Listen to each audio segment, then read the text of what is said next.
ایک پاکستانی میاں بیوی اپنا سب کچھ بیچ کر یوکے چلے گئے اور ان کی کوشش تھی کہ وہاں جا کے بچہ پیدا ہو جائے گا تو ہمارے آرام سے پیپر بن جائیں گے، لیکن یہ فیملی سڑکوں پر آ گئی۔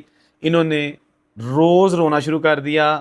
آخر وجہ کیا بنی کہ یہ جو پڑھی لکھی خاتون تھی جس کا خواب تھا باہر کے ملک میں جا کے سیٹ ہونا، لیکن نہ جا سکی۔ شادی کے بعد جب وزٹ ویزا لگا تو موقع ہاتھ آیا، لیکن یہ موقع بھی ان کے کام نہ آ سکا اور وہ نہ یوکے کے رہے نہ پاکستان کے۔ بڑی اہم تفصیل اس ویڈیو میں آپ کے ساتھ میں شیئر کروں گا، لیکن اس سے پہلے میں آپ کو یہ ایک چھوٹی سی بڑی اہم ویڈیو اور خبر دینا چاہتا ہوں کہ پاکستان کا شہر ملتان اور اس کے علاقے وابڈا ٹاؤن میں ایک ملٹی نیشنل فوڈ چین سب وے ہے۔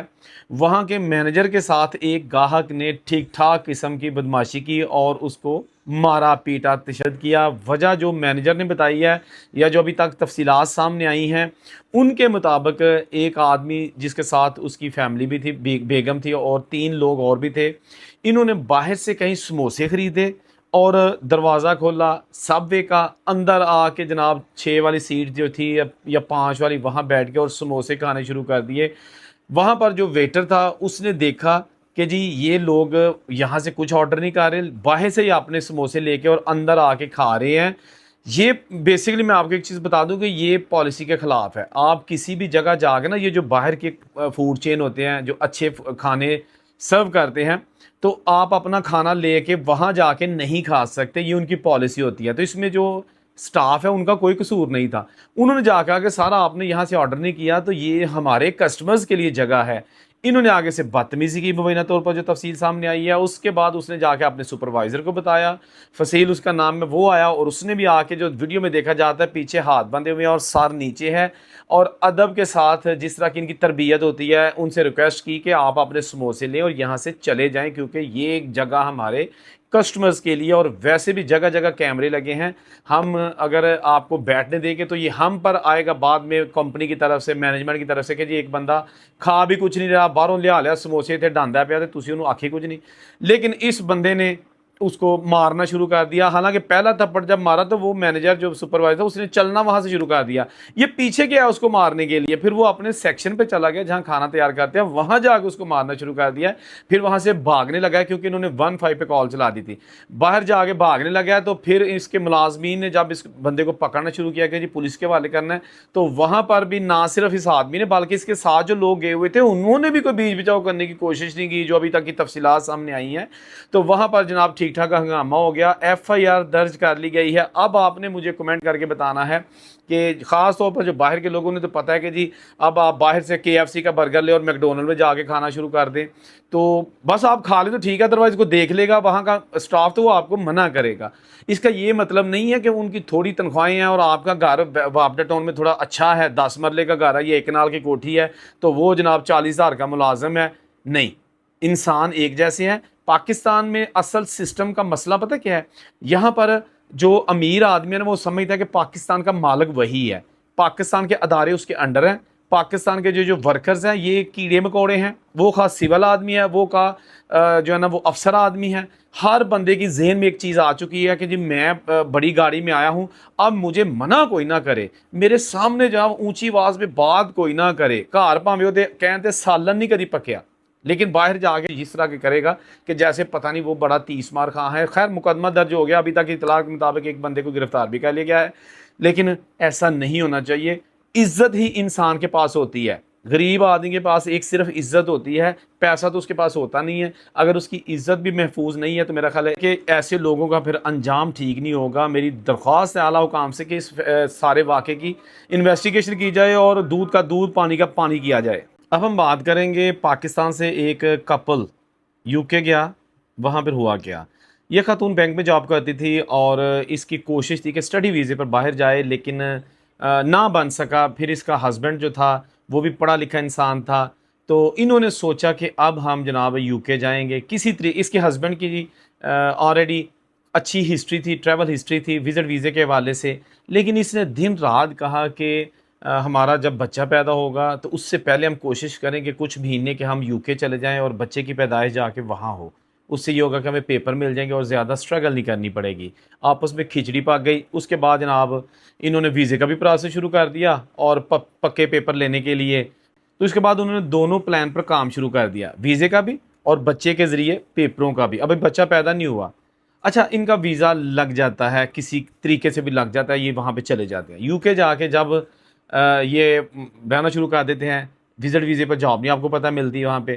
انہوں نے بڑی کوشش کی کہ ہم جاب حاصل کر سکیں, لیکن ایسا نہ ہو سکا. پھر انہوں نے وہاں پر مشورہ کیا جو ہمارے کمیونٹی کے لوگ تھے, تو انہوں نے کہا کہ جی آپ کے پاس ایک ہی چانس ہے, موقع ہے کہ آپ یہاں پہ اسائلم کر دیں, کچھ بھی ہے آپ کہہ دیں.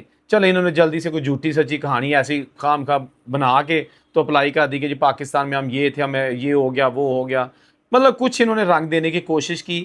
آپ کچھ بھی اپنی درخواست پر لکھ کے امیگریشن کو دے دینا تو وہ لے لیتی ہے, لیکن اس کا یہ مطلب نہیں ہے کہ آپ کی وہ بات پہ یقین کر کے آپ کو پیپر بھی دے دیں گے. ایسا نہیں ہے, کیس ریجیکٹ ہو جاتا ہے. ان کا بھی کیس ریجیکٹ ہو گیا, اپیل کی ریجیکٹ ہو گئی. تین مہینے کے اندر ان کے جو ہے نا وہ سارا کیس جو ہے نا انہوں نے اس کو ملیا میٹ کر کے ان کے ہاتھ میں پکڑا دیا.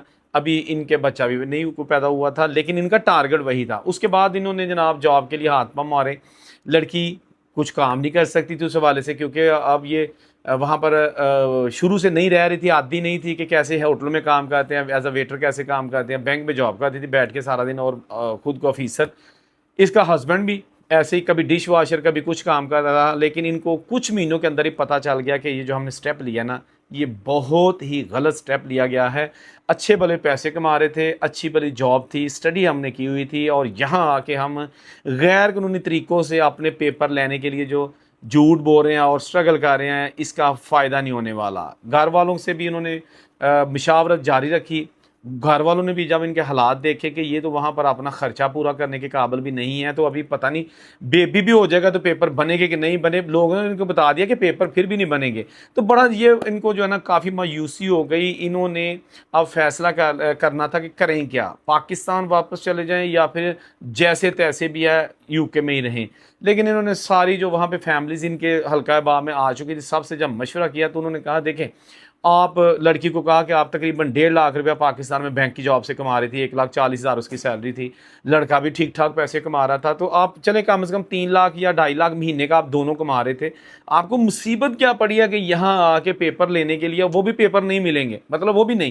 تو خواری جو ہے نا وہ کر رہے ہیں. مختصر یہ کہ انہوں نے فیصلہ کیا کہ نہیں, بوری بستر سمیٹو تو چلیے اتھے جتوں آئے ہیں, ٹھیک ہے نا.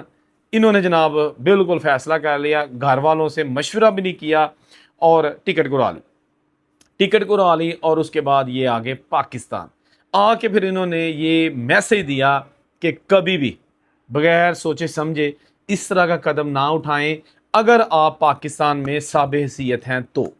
سمجھ آ گئی؟ مطلب یہ کہ اگر آپ 2-3 لاکھ روپیہ مہینے کا پاکستان میں کما رہے ہیں, تو یہ جو آپ کو ہوتا ہے نا, کوئی بندہ کہتا ہے پا جی لانت پاؤ پیسے تے یورپ دا پاسپورٹ بڑی وڈی چیز ہے. بھائی ٹھیک ہے, ہوگی ہے, لیکن ملے تو. بھائی میں ایک بندے کو جو مجھے محلے میں پاکستان میں فار ایگزامپل ملے گا, میں اس کو روز کہوں کہ اوے یورپ دا پاسپورٹ بڑا بڑا ہوندا ہی پاسپورٹ, تو اس سے کیا فائدہ ہوگا؟ بھائی اس کو پاسپورٹ لے کے دو تو پھر ہے نا, بتانے سے کیا ہوگا؟ بھائی کون سا ایسا پاکستانی ہے جو پاکستان میں رہتا ہے, خواہ وہ ان پڑھ ہے, خواہ غریب ہے, خواہ امیر ہے, کہ جو نہیں چاہے گا کہ جناب باہر کسی اچھے ملک کا پاسپورٹ ملے. بے شک وہ پاکستان میں رہے بعد میں, جیسے امیر لوگ ہوتے ہیں. میرا ایک دوست تھا, تو وہ فرانس کیا ہوا تھا, اچھا فرانس کیا ہوا تھا, تو وہاں جا کے نا, تو اس کے پاس پرماننٹ ریزیڈنسی تھی. پھر اس نے پیپر بھی لے لیا, یعنی اپنا پاسپورٹ بھی اپلائی کیا, جو کہ 10 سال کی مدت کے بعد اس کو مل گیا تھا, اور وہ پاکستان آ گیا. مطلب یہ نہیں پکا آ گیا, کہتا بھائی میرا ٹارگٹ پاسپورٹ تھا, میرا تو پاکستان میں بھی ٹھیک ٹھاک میری فیملی کا بزنس ہے, میں تو وہ چلاتا ہوں, میں نے تو یہ صرف کرنا تھا کہ میرے پاس جناب یورپی یونین کا پاسپورٹ ہے. بھائی پاسپورٹ لیں, پیپر لیں, لیکن زندگی برباد کر کے نہیں, یا پھر آپ کی پلاننگ ہی نہیں ہے تو آپ پھر کیا کر سکتے ہیں. یہ جو ایجنٹ مافیا نا, یہ پتہ کہ آپ کو سمپل بتا دوں, یہ لوگوں کو کہتا ہے کہ پا جی ویزا ساڑھے کو لواؤ, سانو پیسے دیو. مطلب اگر لگ گیا تو ٹھیک ہے, نہیں لگا تو پھر بھی انہوں نے پیسے لے لینے ہیں, چلے تھوڑے لیں گے. ویزا لگواؤ, باہر جاؤ, جاتے ہی اسائلم کرو, اچھا سا کیس کرو, وکیل کر لو, آپ کے پیپر بن جائیں گے, لائف بن جائے گی. پھر اس کے بعد اپنی فیملی کو بھی بلاتے جاؤ, جو بچے آپ کے وہاں ہوں گے وہ بھی جناب بائی برتھ سٹیزن ہوں گے. یہ باتیں دیکھنے کو سننے کو تو بڑی اچھی لگتی ہیں, لیکن اس میں ذرا بھی حقیقت اس لیے نہیں ہوتی کہ بھائی کیسے باہر جاؤ, اسائلم کرو اور پیپر لے لو.